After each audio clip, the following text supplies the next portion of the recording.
प्रतीक्ष गोस्वामी।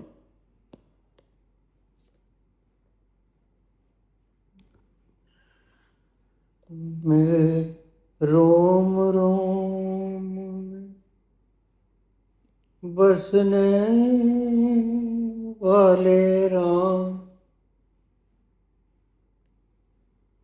हे रोम रोम में बसने वाले राम,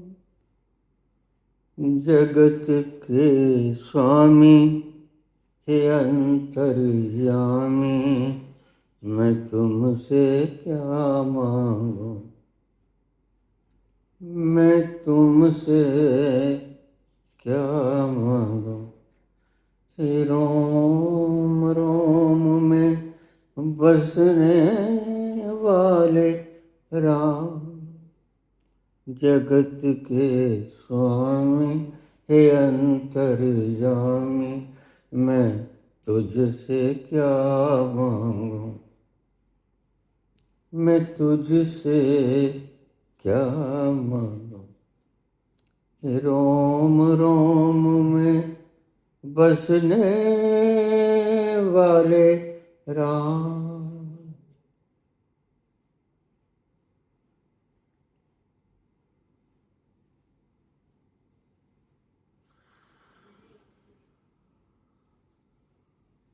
परमात्मा से कुछ मांगने की आवश्यकता होती हुई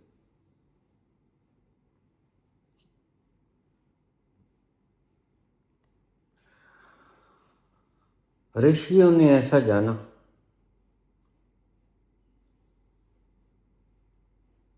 कि यह जगत का कण कण आपस में गुंथा हुआ है और यह सारे ब्रह्मांड आपस में गुंथे।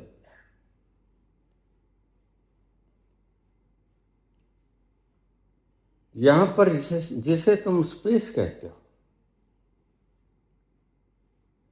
वो स्पेस भी खाली स्थान नहीं, वो स्पेस भी कनेक्टेड है।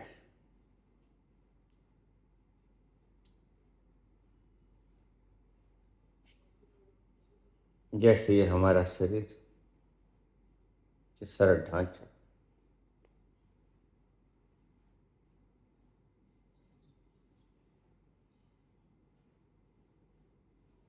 कण कण जुड़ा हुआ है।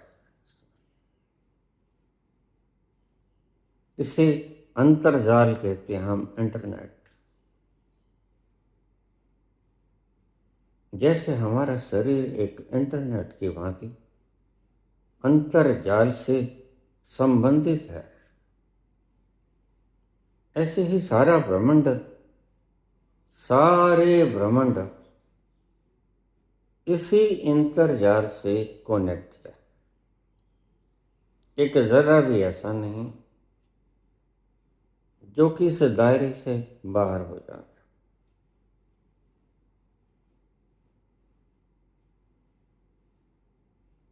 यहां से अनंत दूरी पर बैठे हुए कोई घटना होती है,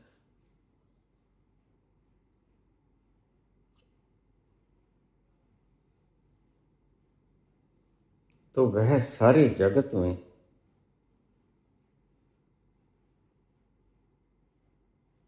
माइक्रो टाइम के अंदर डाइवर्ट हो जाती है।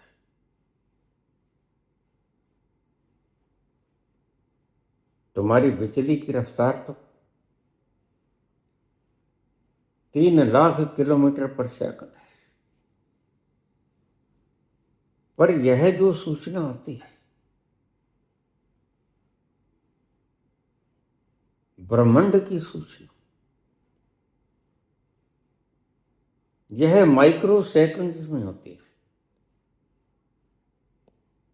जरा सोचना,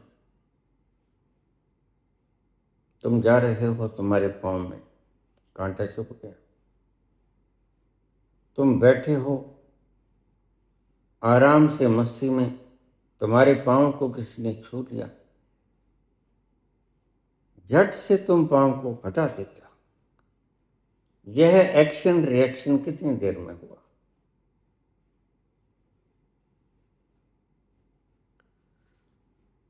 किसी ने तुम्हारा पांव अचेत अवस्था में आके छू दिया,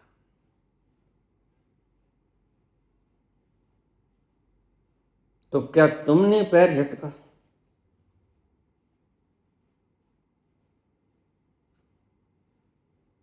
तुम कहोगे नहीं।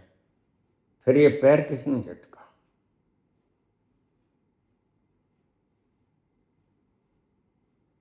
उस व्यवस्था ने जिसे हम कॉस्मिक इंटरनेट कहते हैं।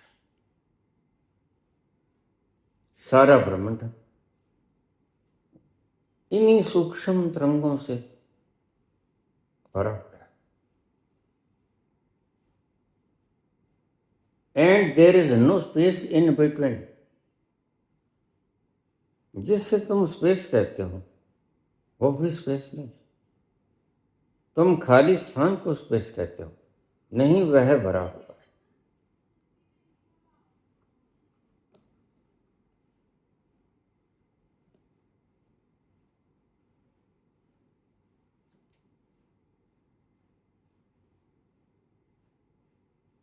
मैंने अभी अभी तुम्हें एक उदाहरण दिया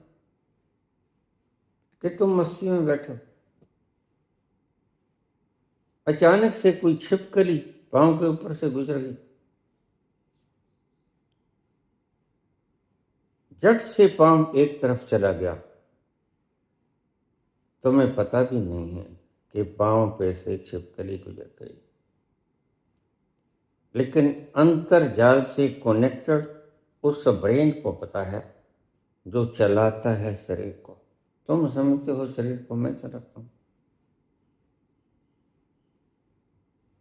तो फिर पैर को झटका किसने? तुम्हें तो पता भी नहीं कि छिपकली पांव के ऊपर से गुजर गई या सांप गुजर गया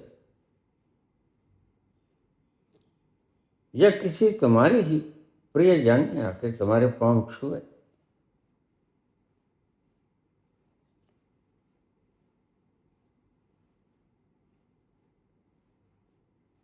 हमारे सनातन में लिखा है कि वह सर्वव्यापक है। ईशावास्यमिदं सर्वं यत् किंच जगत्यां जगत।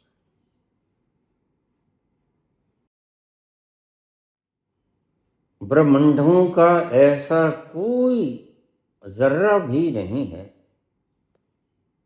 जो इस अंतर्जाल से कनेक्टेड हो।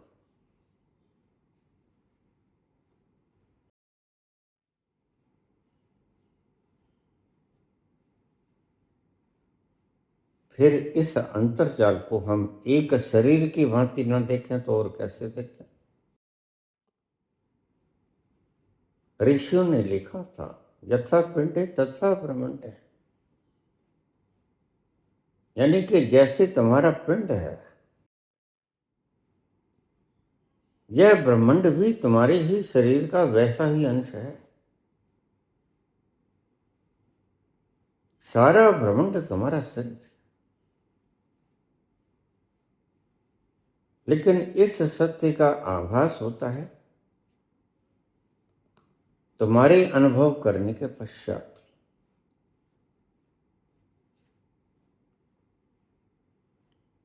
जब तक तुमने देखा नहीं तब तक संतों का बोला हुआ तुम सिर्फ रट सकते हो, अपने न्यूरॉन्स में भर सकते हो। लेकिन उन्होंने ये बोला देखकर, बिल्कुल अंतःस्थिर में जब ऋषि पहुंच जाता है, वह कहता है अहम ब्रह्मास्मि, एको ब्रह्म द्वितीय नास्ति, यहां दूसरा कोई नहीं।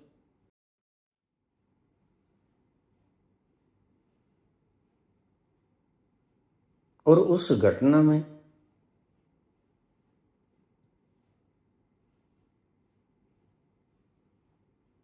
सारा कुछ तुम होते हो, सारा कुछ तुम होते हो, तभी तो कह पाते हो अहम ब्रह्मस्म, यह सारा विराट विस्तार मैं हूं।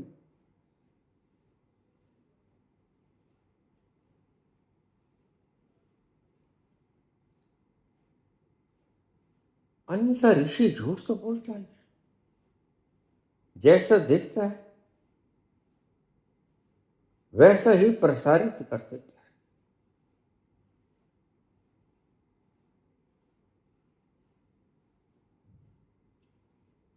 यह कोई बिकाऊ तंत्र थोड़ी, जो जैसा तुम कहोगे वैसा बोलेगा, नहीं। यह ईमानदार तंत्र है, जैसा अनुभव करता है वैसा प्रसारित करता है। इसलिए संत ने कहा, परमात्मा तक जाने का सबसे पहला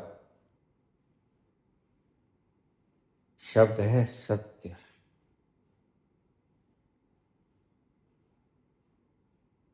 अगर तुमने सत्य बोलना सीखा नहीं तो तुम ये कामना भी मत करना कि तुम उस परम सत्य के बाहरी छोर को भी छू पाओगे, जहां अमृत बरसता है।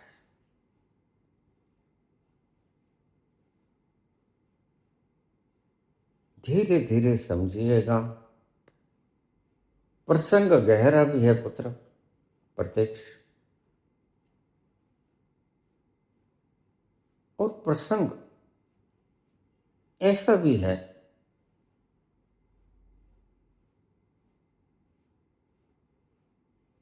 कि जानने योग्य भी है, क्योंकि अभी तो सिर्फ तुम सूचनाओं की तरह इसे फीड कर लो, इतना ही बहुत है। फिर जब तुम उस स्थल पर पहुंचकर दर्शन करोगे तो पाओगे गुरु ने ठीक कहा था।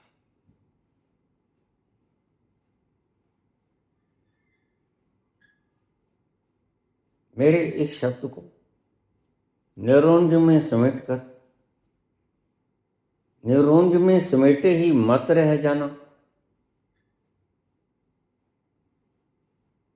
उस दिशा में भी निकल जाना जिसमें तुम सत्य होने की दशा में आ जाओ। मेरे रोम रोम में रब ने वाले राम, जगत के स्वामी हे अंतर्यामी, मैं तुझसे क्या मांगू, मैं तुझसे क्या मांगू। हे रोम रोम में बसने वाले राम,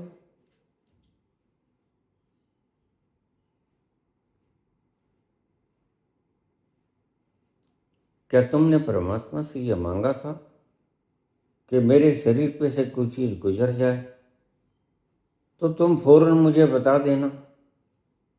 नहीं मांगा था, बिन मांगे मिला तुम्हें सब। जो कीमत का है, परमात्मा ने तुम्हें अधूरा नहीं बनाया, और परमात्मा ने तुम्हें अलग नहीं बनाया।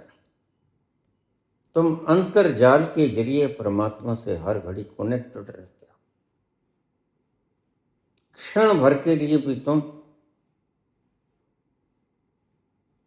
कनेक्शन ही नहीं हो सकते।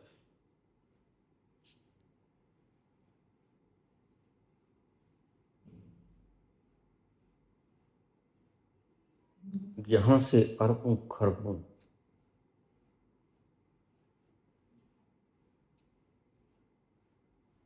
माइल्स अवे नहीं,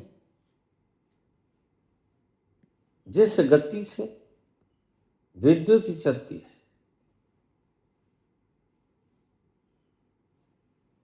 वह वर्ष भर में जितना चलती है उसका असंख्य गुणा दूर भी हो कोई चीज, वहां भी कोई घटना घटती है, उसका असर तुम पर पड़ता है।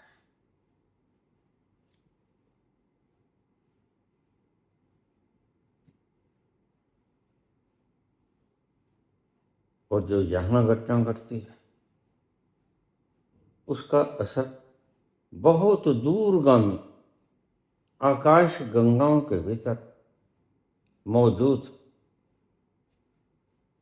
उन सर्जनाओं पर पड़ता है, क्योंकि यह सारा ब्रह्मांड इंटरनेट से कनेक्टेड है।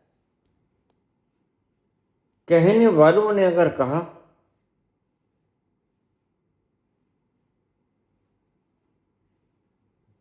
कि यह सृष्टि हमारा परिवार है,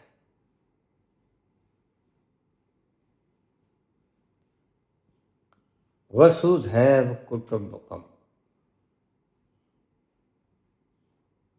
लेकिन मैं कहता हूं वसुधैव कुटुंबकम को थोड़ा सा फैला दो।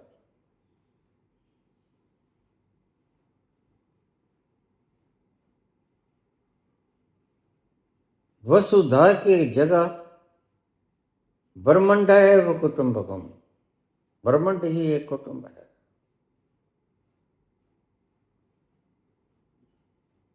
यह ब्रह्मांड इतना सीमित नहीं। और बड़े मजे की बात है,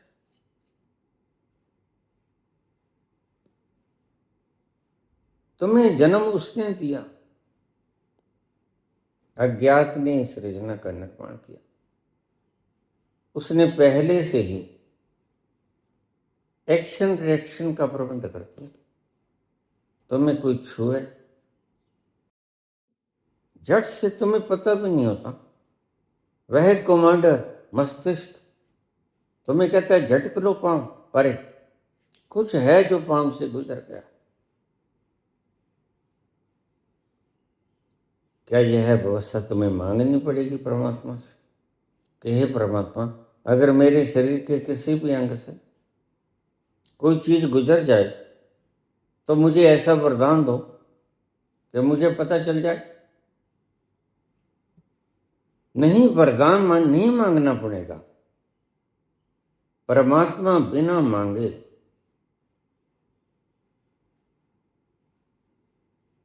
तुम्हें सब कुछ मुहैया किए हुए है। पहले बना प्रारब्ध, पाछे बना शरीर। तुम्हारा जन्म बाद में होता है। तुम कैसे जियोगे इसका ब्लूप्रिंट उस स्पर्म और उस अंडाणु में लिखा होता है कि तुम क्या बनो, कैसी आंखें होंगी तुम, कैसे शरीर की संरचना। लेकिन तुम्हें सिर्फ जब वो प्रकट रूप में आ जाता है तो पता चलता है। अप्रकट रूप में तुम्हें कुछ नहीं पता चलता।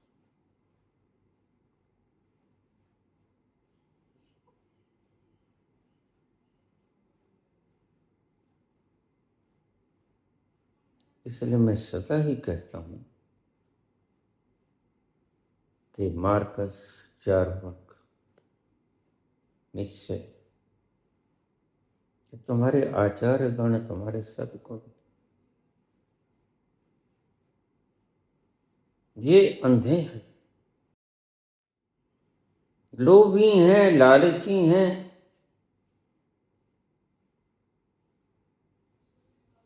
ये चोर है, चंचल है,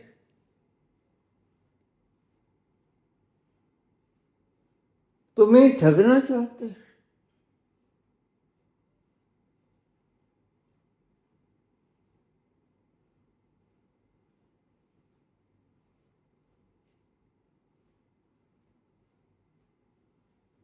लेकिन एक बात याद रखना, यहां पर कोई ठगा नहीं जाता, और यहां पर कोई ठगने के लिए दूसरा है भी नहीं।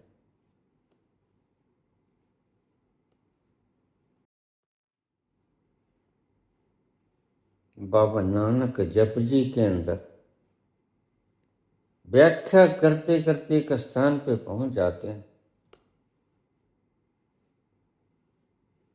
जहां कहते हैं ना ओ मरे न ठागे जान जिनके राम बसे बनवा।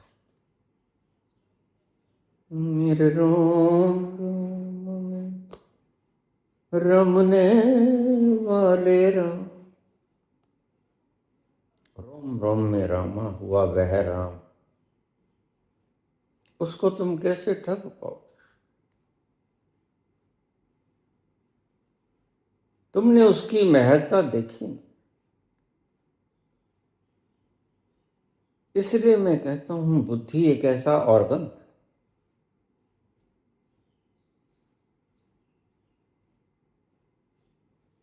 जो गणित में काम तो आता है लेकिन आध्यात्म में काम नहीं आता। कैलकुलेशन करना है, किसी को पहचानना है। बहुत से काम बुद्धि के जरिए हम लेते हैं क्योंकि बुद्धि हमारा यंत्र है। जैसे हाथ पांव मुख गला, ऐसे ही बुद्धि से हम काम लेते। लेकिन बुद्धि एक बाधा है।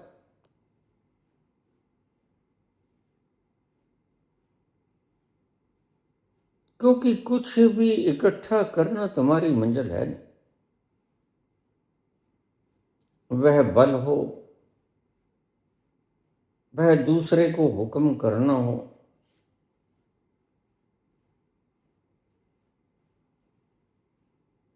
वह दूसरे पर अपना हुक्म लादना हो। मेरे पास एक व्यक्ति आ गया, मुझे कहने लगे मैं संसार पे हुक्मरान होना चाहता हूँ, सारे संसार को मैं हुक्म करना चाहता हूँ।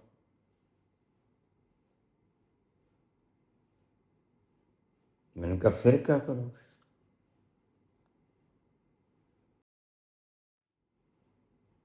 कहते फिर मैं डंडा उठा, फिर मैं सबको पीटूंगा। अच्छा, फिर मैं सबको जेलों में बंद कर दूंगा, कोर्टरूमों में पीट दूंगा, कांटों पर बिछाऊंगा। इनका फिर क्या हो? कहते बस फिर मेरी इच्छा पूरी हो जाए।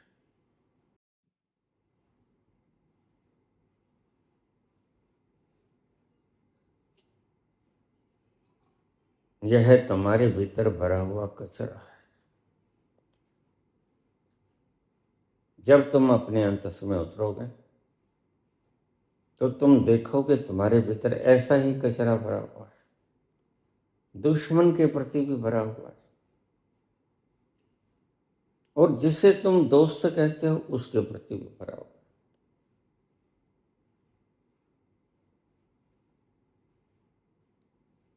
लेकिन तुम्हारे चित्त के, तुम्हारे मन के ऊपरी क्षेत्र को इसका पता नहीं होता। जैसे समुद्र के बहुत गहराई में ठहरा हुआ जल ऊपर की लहरों को देख नहीं पाता।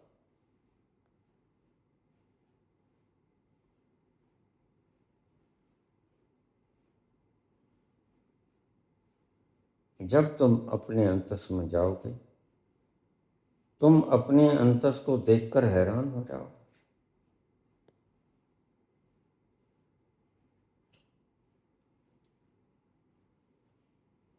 तुम वहां देखोगे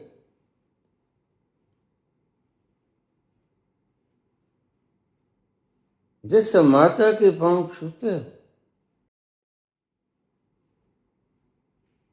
जिस पिता के पांव छूते हो, तुम्हारे भीतर उसी पिता को कत्ल करने की इच्छा दबी पड़ी।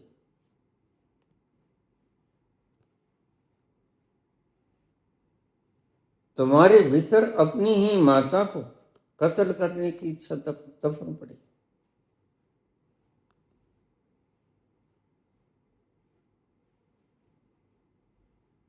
सिगमंड फ्राइड भी यही कहते हैं। लेकिन सिगमंड फ्राइड जहाँ तक गए, सच्चे थे, वहाँ तक ठीक बोल रहे, उससे आगे नहीं जा सके तो हाथ उठा दिए। उसने कहा देखो मैं अचेतन को पूरा नहीं खंगाल पाऊंगा, जहां तक पहुंचा वहां तक मैंने खंगाला, इससे आगे तो नहीं जाया जाता। तो उसने अचेतन के दो भाग कर दिए, अवचेतन और अचेतन। अवचेतन वह है जो तुम्हारी पकड़ में आ जाता है, अचेतन वह है जो तुम्हारी पकड़ से दूर हो जाता है।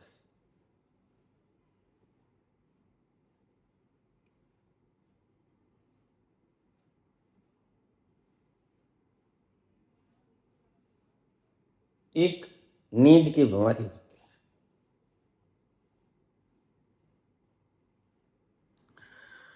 सोनाम्बुलिज्म, स्लीपिंग डिसऑर्डर। सोनाम्बुलिज्म की इस बीमारी में व्यक्ति गहरी नींद में होता है, और याद रखना गहरी नींद में तुम्हारा चेतन मन सोया होता है। इसलिए तुमने जो सपने सुबह देखे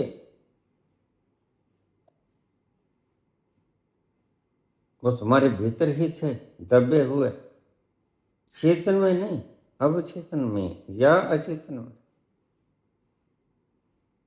भीतर इतना कुछ भरा पड़ा है कि तुम सोच भी नहीं सकते। तुमने अपनी जिंदगी इतनी कंजेस्टेड कर ली कि तुम अपनी जिंदगी को लाखों गुना कम भी नहीं जानते।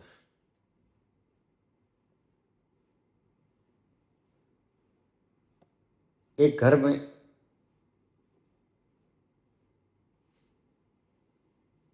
दो लोगों को यही बीमारी थी। लड़की किसी से प्रेम करती थी,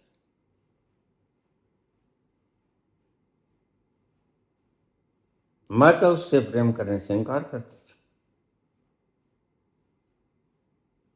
क्योंकि अक्सर बूढ़े ठहरे उनका दिमाग परिपक्व हो जाता है, प्यार व्यार की भाषा को वो जानते नहीं।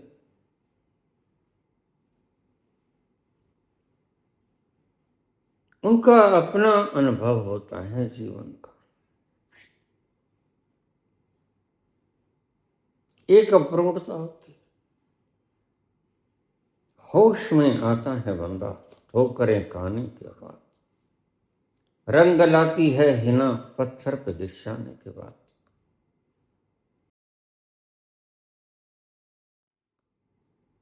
माता को भी यही बीमारी थी, पुत्री को भी यही बीमारी थी।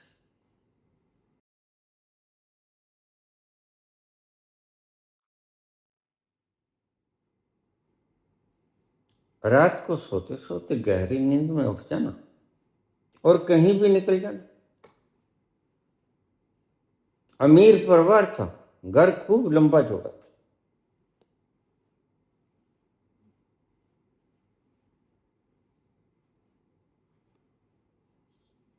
और माता भी उठ गई। एक दिन पुत्री भी उठ गई। पुत्री किसी बेटे से, किसी लड़के से प्यार करती है,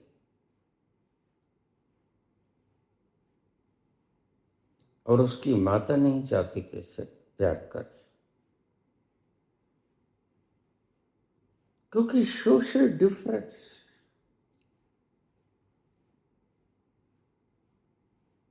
हालांकि तुमने ही बनाए।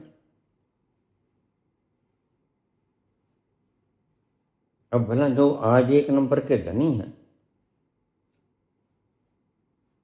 तुम्हें सिखाया जाता है कि पिछले जन्म में तुमने पाप किया था इसलिए धनी, पुण्य किया था। तुम गरीब हो तो पाप किया था।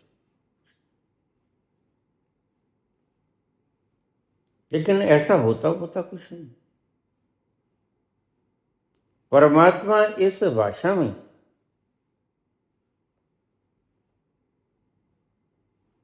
कभी आपके कर्मों का जवाब नहीं दिया करती, क्योंकि मैं परमात्मा के उस तल पर जाकर देखा है। परमात्मा सीधे सीधे उसका दंड देने का विधान कुछ और है। वह तुमसे भोजन नहीं छीनेगा, वह तुमसे भूख छीन लेगा।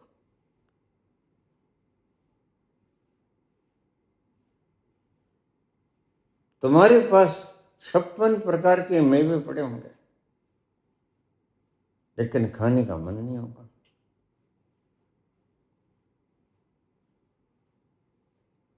तुम्हारे पास लंबियां चौड़ियां कोठियां होंगी, बाग बगीचे लगे होंगे, खुशबूदार पेड़ लगे होंगे, पौधे लगे होंगे, लेकिन तुम्हारे टहलने का जी नहीं करेगा। बिछौने बड़े पिलपिले होंगे, पलंग सोने के होंगे, लेकिन नींद नहीं। परमात्मा के दंड देने का विधान किया। वह तुम्हें गरीबी नहीं देगा, वह तुम्हें भोगने के यंत्र नकारा कर देगा। परमात्मा का दंड देने का विधान, इसको अच्छी तरह से हृदय में बसा ले। वह तुम्हें मंद बुद्धि बना देगा, तुम्हें समझ ही नहीं आएगा। वह तुमसे धन नहीं छीनेगा, क्योंकि धन तो उसने जितना दे दिया वह सबके लिए कॉमन दे दिया।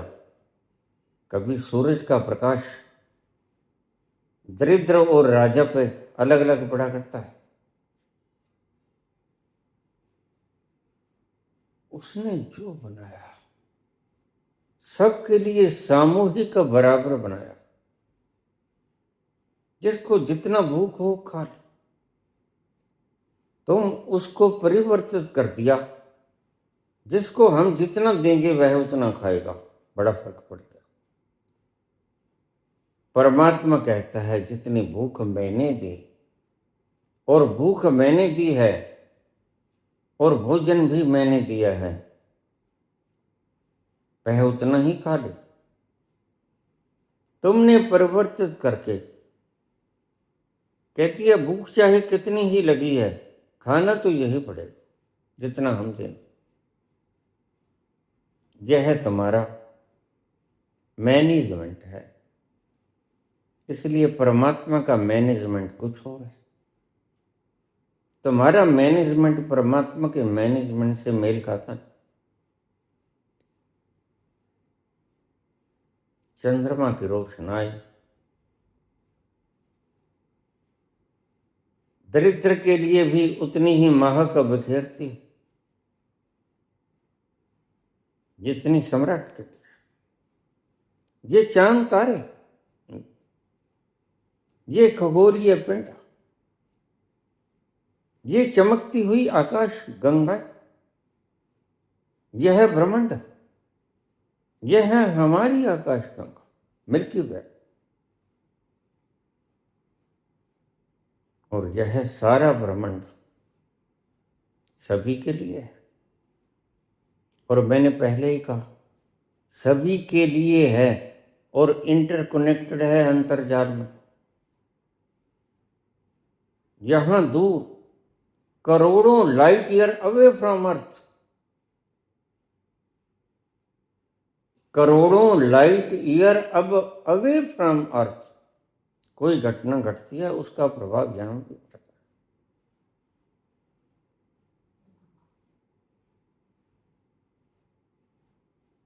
लेकिन एक बात का ध्यान रखना, तुम्हारी लाइट तो 3 लाख किलोमीटर पर सेकंड के हिसाब से चलती है,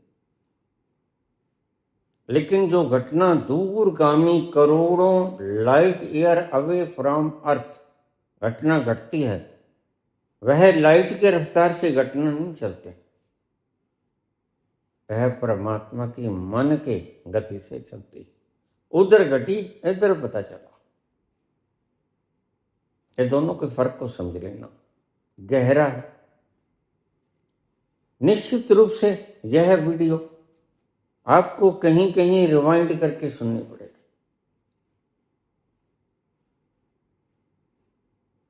मन की गति और है,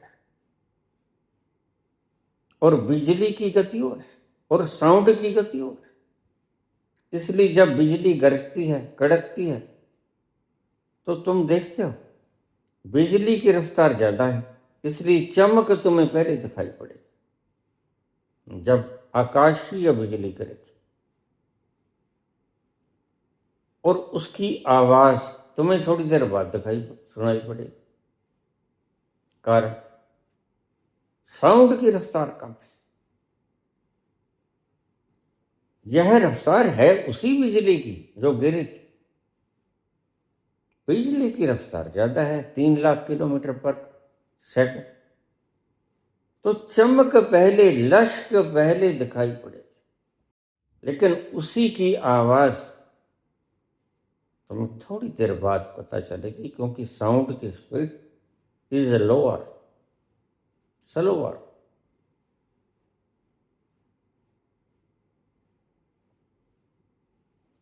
इसी तरह मन की रफ्तार है। करोड़ों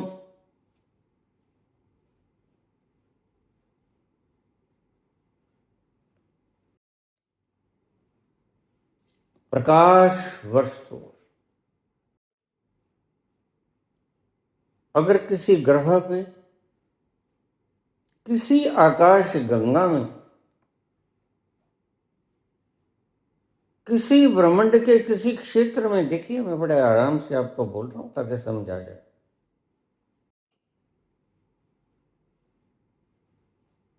करोड़ों लाइट ईयर अवे, दूर, किसी ग्रह पे, किसी ब्रह्मांडीय संरचना, कोई घटना होती है, तो तुम क्या समझते हो कि इसको, घटना को आने बिजली की रफ्तार जितना वक्त लगेगा? नहीं, उतना ही वक्त तुम्हारे पांव में कांटा चुभा और तुम्हें पता भी नहीं चला किसने ऑर्डर दिया कि पांव खींच लो। तुम्हारा तो पांव खींचा जाता है अचानक से। कौन था वो? ना तुमने देखा कि छिपकली है कि सांप है, कि किसी आदमी ने, तुम्हारे अपने ही किसी शिष्य ने तुम्हारे पांव को छुआ है, कोई पता नहीं। लेकिन फिर यह हुक्म किसने दिया कि पांव पीछे खींच लो? कौन है वो? इतनी कमतर जानती है तुम्हारी बुद्धि, इतना कमतर जानने के बावजूद तुम्हारी बुद्धि कहती है मेरे से बड़ा ज्ञानी कोई। और लोग भी उसे कहेंगे तेरे से बड़ा ज्ञानी कोई। तुम परमात्मा हो, तुम्हारी आरती उतारी जाती है, लेकिन जिसकी आरती उतरती है वो अच्छी तरह से जानता है कि ये लोग मूर्ख हैं। इनको पता नहीं कि मेरी औकात यहां है क्या। कृष्ण की पूजा करने वाले लोग आज तक षोडशोपचार पूजन करते हैं, लेकिन कृष्ण तो जानते हैं कि मैं इस विराट का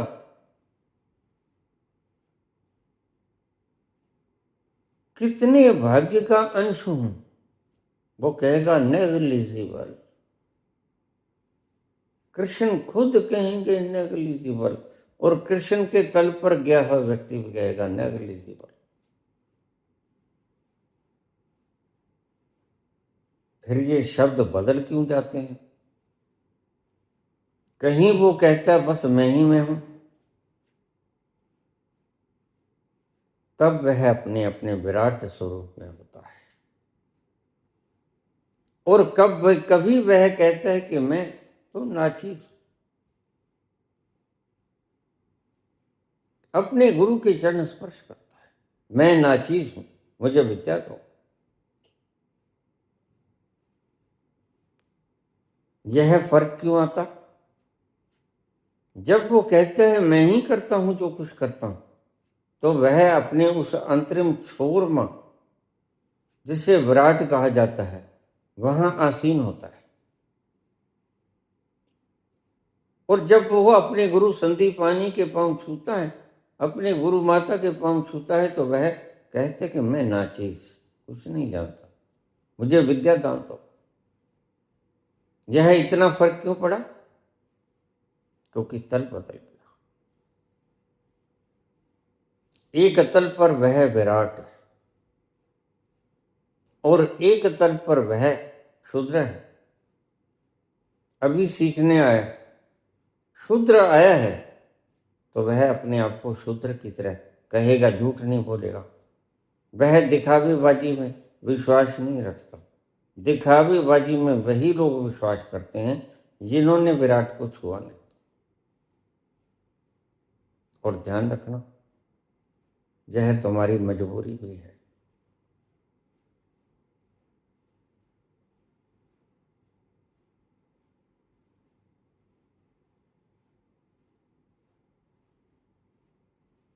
क्योंकि तुम सत्य बोलते हो।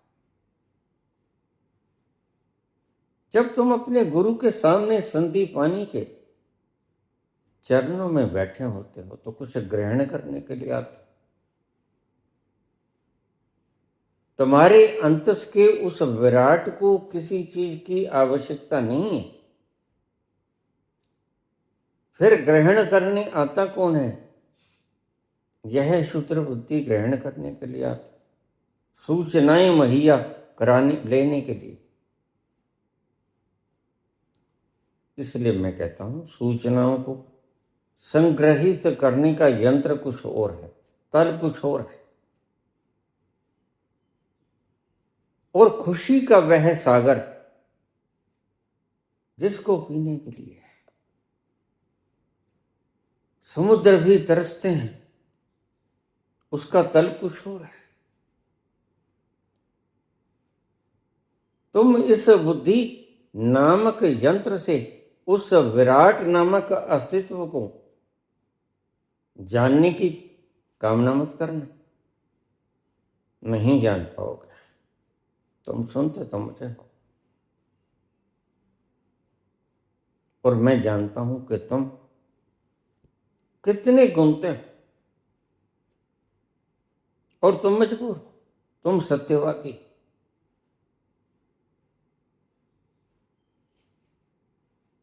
तो कृष्ण सच्चे हैं। जब विराट होंगे तो वो कहेंगे अनन्याश्चिंतो माम,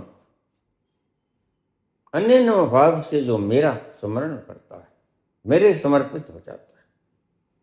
ये जनाः पर्युपास्ते तेषां नित्याभियुक्तानां योगक्षेमम्। वहां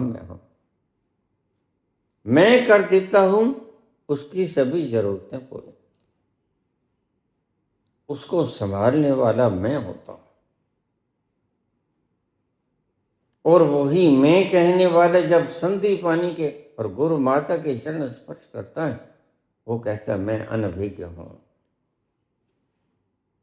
मैं कुछ जानता नहीं। हे गुरुदेव, मुझे कलाओं का ज्ञान दीजिए। यह 64 कलाएं होती क्या? तो वह शूद्र होता है। बहुत से लोगों के कमेंट आए थे प्रश्न के रूप में, बाबा यह इतना भेद क्यों? क्योंकि तुम्हारी बुद्धि कहती या तो तुम विराट हो सकते हो या तुम शूद्र हो सकते हो। दोनों कैसे हो सकते हो? लेकिन ध्यान रखना, यहां पर दोनों यकसा होते हैं। सृजना में दोनों यकसा होते हैं। धागे का उत्तर छोर और दक्षिण छोर, दोनों छोर में तो अलग हैं, लेकिन धागा दोनों छोरों से जुड़ा हुआ एक है।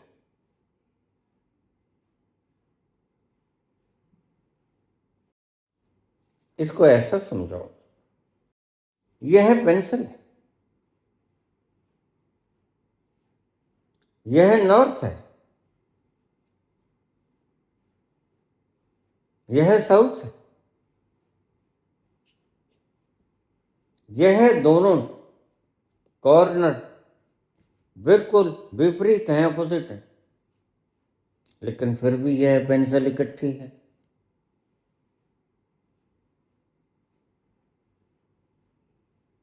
तुम इसको समझते हो दुश्मन की तरह। उत्तर का छोर दक्षिण के छोर का दुश्मन है? नहीं, अस्तित्व में ऐसी बातें नहीं होती। अस्तित्व सारा यूनाइटेड है। उत्तर और दक्षिण जुड़ा तो पेंसिल बनी। लेकिन तुम कहोगे ये उत्तर छोर, मेरी तो समझ में नहीं आया बाबा। नहीं आएगा समझ में, और यह तो समझ में आ भी जाए। यह तो मामूली बात तुम्हें बतलाती तुम्हारी समझ में आ गई, लेकिन ब्रह्मंडीय उन छोरों का तुम्हें पता नहीं चलेगा, क्योंकि वह बड़ा विराट है। मनुष्य कितना मूर्ख है, मनुष्य कितना भाग्यहीन है। ये शब्द जो गुनगुनाए, पुत्र ने, प्रतीक्ष ने बड़े काम के। यह ब्रह्मांड की एक सत्य का व्याख्यान, उद्घोष। मेरे रोम रोम रमने वाले राम,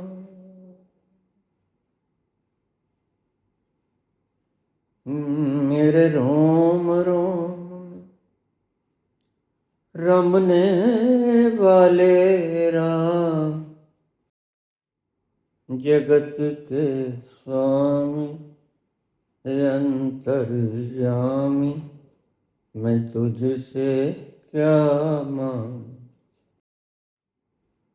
मैं तुझसे क्या मांगू। मेरे रोम रोम में बसने वाले राम।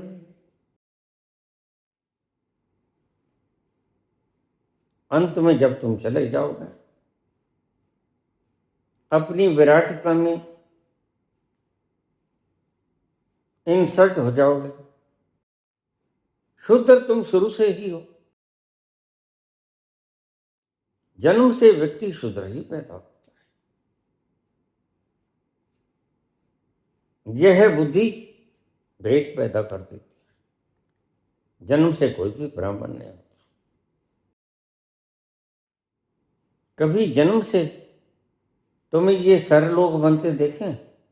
कभी जन्म से कोई आइंस्टीन होता है? कभी जन्म से कोई सर आइजैक न्यूटन होता है, रदरफोर्ड होता है, स्टीफन हॉकिंस होता है? नहीं, जन्म से तो सभी शूद्र है। खाली कोरा कागज।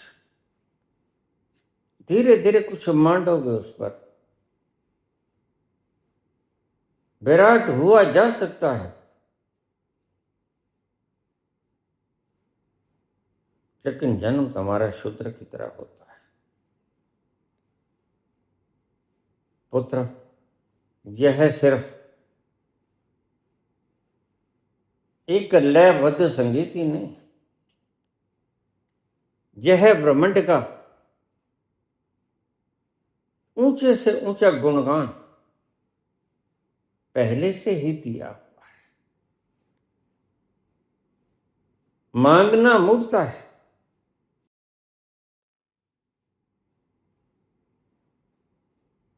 जगत के स्वामी अंतर्यामी, मैं तुझसे क्या मांगू, मैं तुझसे क्या मांगू। यह अंतरिम प्रज्ञा जो तुमने जाना, पहले से ही दिया हुआ है। तब पता चलेगा तुम्हें और जब पता चलेगा तो यह स्वर गूंजेंगे। मांगने को कुछ बाकी रहा है। बस मैं ही पहुंचा नहीं था विराटता तक, तो यह मेरी ही कमजोरी थी।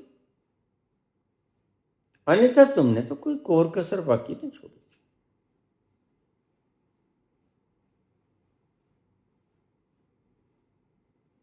तुमने तो इंटरनेट इतना बिछाया हुआ अंतर्जाल,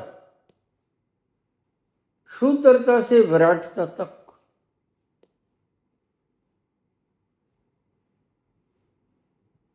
तुमने तो कोई कोर कसर बाकी नहीं छोड़ी। मैं ही चूक गया।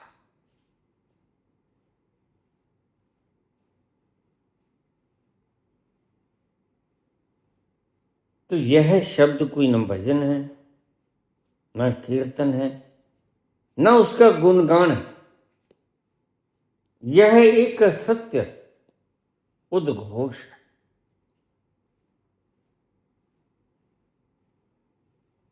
जब जान लिया उसने इन शब्दों को गौर से, अपने अंतर चेतना में प्रवेश होने देना। हे रोम रोम में बसने वाले राम,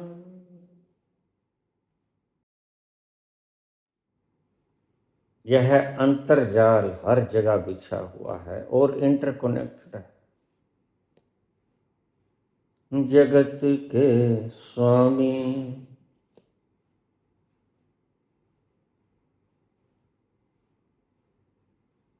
omnipotent, omniscient, omnipresent,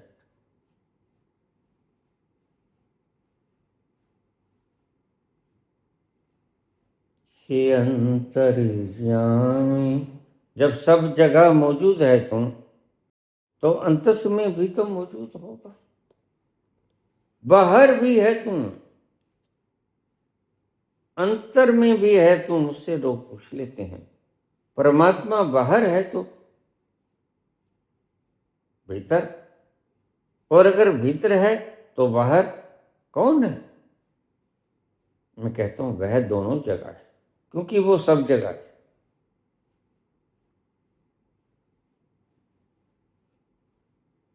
मेरे रोम रोम में रमने वाले राम, जगत के स्वामी, हे अंतर्यामी, मैं तुझसे क्या मांगू। एक बात और भी सत्य तथ्य इसमें नहीं है। वहां जाकर तुम्हारी वासनाएं मिट जाती हैं। क्यों? क्योंकि तुमसे क्या मांगू, सब तो है।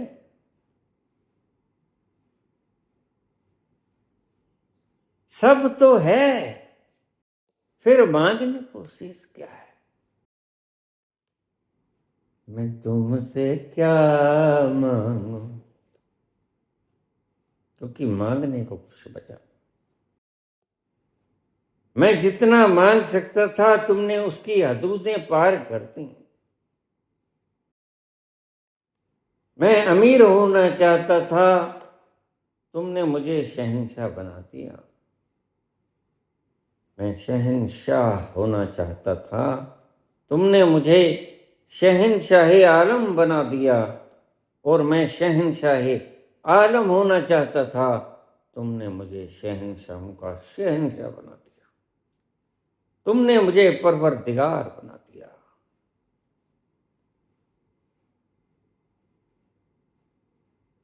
फिर जब तुम विराट हो जाते हो, इतना आनंद बरसता है, वह खुशबू का, प्रेम का, कि तुम तृप्त हो जाते हो। और तृप्ति के उस आलम में कोई मांगे तो क्या मांगे।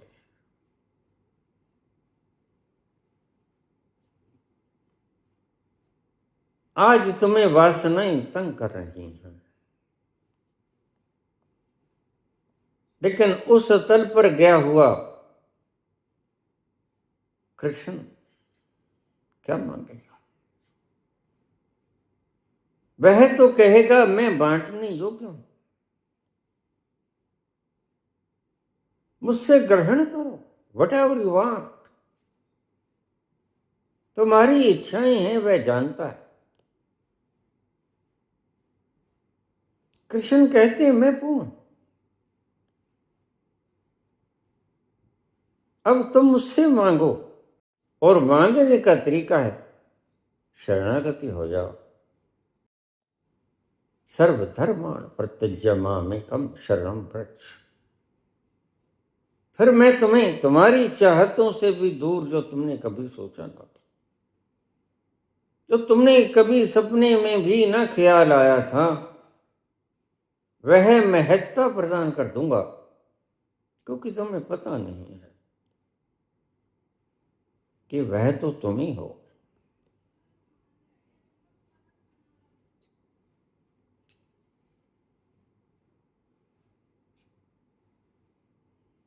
तो प्यार का सागर है,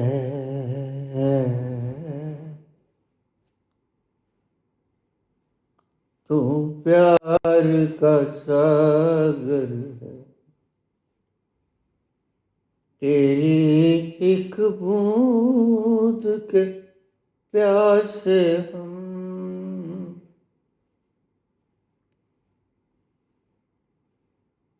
ठुकरा जो दिया तूने, ठुकरा जो दिया तूने, चले जाएंगे जहां से हम, तुम प्यार का सागर है।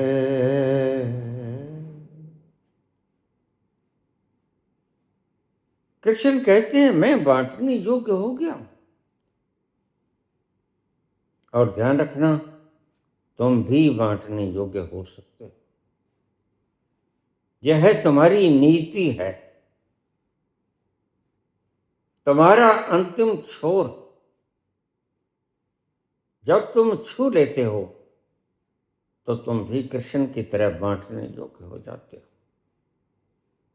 जो भी उस तल पर गया, वो कबीर था कि नानक, वो मीरा थी या दया,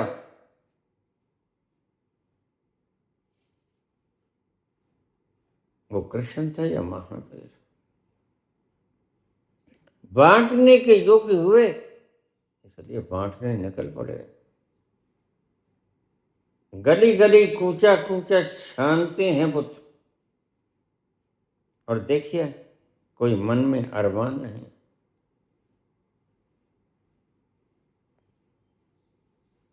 उनका समुद्र इतना भर गया है। आज मैं शब्द समुद्र प्रयोग करूंगा, पहले मैं गागर प्रयोग करता कि गागर में एक बूंद गिराओगे, वह समा नहीं पाएगी, बाहर टपक जाएगी। आज मैं कहता हूं कि वो इतने सागर हो गए हैं कि उनमें एक बूंद और समा नहीं सकती।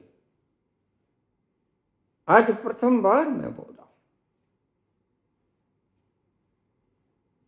जब तुम इतने सागर हो जाते हो कि उस सागर में कुछ जोड़ा ना जा सके, और उस सागर में से अगर कुछ निकाल लोगे तो वो रीता नहीं होगा। यही शब्द कहा गया था, पूर्णमतः पूर्णमिदं पूर्णात् पूर्णमुदच्यते पूर्णस्य पूर्णमादाय पूर्णमेवावशिष्यते। वह इतना भर गया है, उसमें से सारे में से सारा भी निकाल लो तो वह सारा ही शेष बच जाएगा। इसका अर्थ क्या है गहरा, कि वह सारा सारा ही रहता है, उसमें से तुम बूंद भी नहीं निकाल सकते। निकाल के लेके कहां जाओगे? और स्थान है ही नहीं। तो संत ने कह दिया, तुमने कंठस्थ कर लिया, न्यूरॉन्स में भर लिया। मैं कहता हूं उसमें से पूर्णस्य पूर्णमादाय पूर्णमेवावशिष्यते, पूर्ण में से पूर्ण को निकाल लिया जाए तो पूर्ण ही शेष बचता है। मैं थोड़ी सी अमेंडमेंट कर देता हूं कि पूर्ण में से पूर्ण को क्या एक बूंद भी निकाली नहीं जा सकती, क्योंकि तुम समझते हो कि पूर्ण के अतिरिक्त कोई स्पेस है। मैं जानता हूं कि पूर्ण के अतिरिक्त कोई स्पेस ही नहीं। जहां उस बूंद को, निकाली हुई बूंद को तुम प्रतिष्ठित कर सको, पूर्ण इतना, फिर वो सर्वव्यापक कैसे हुआ? अगर पूर्ण में से तुम बूंद निकाल सकते तो वह सर्वव्यापक तो ना हुआ। फिर तो बूंद निकालने की जगह शेष रह गई। नहीं, वह सर्वव्यापक है। तो कहने वाले ने कान को ऐसे नहीं घुमा के पकड़ लिया।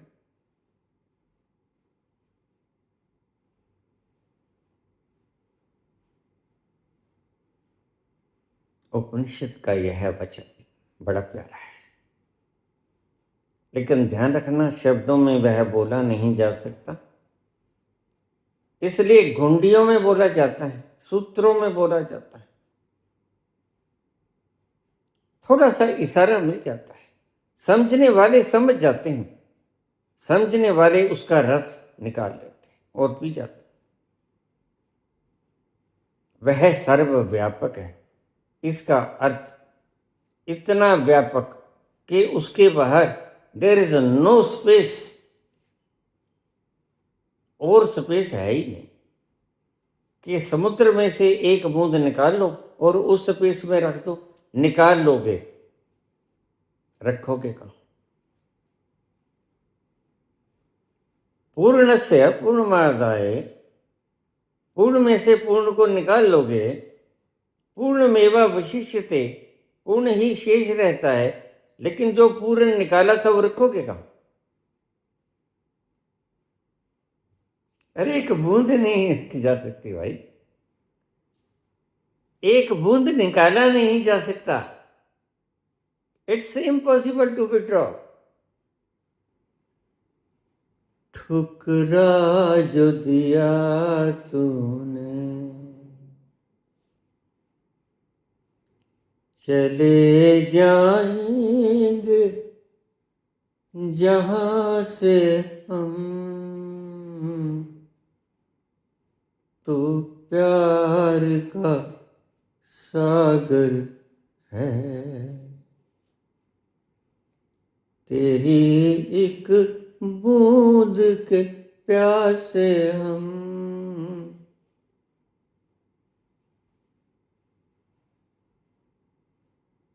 तू प्यार का सागर है।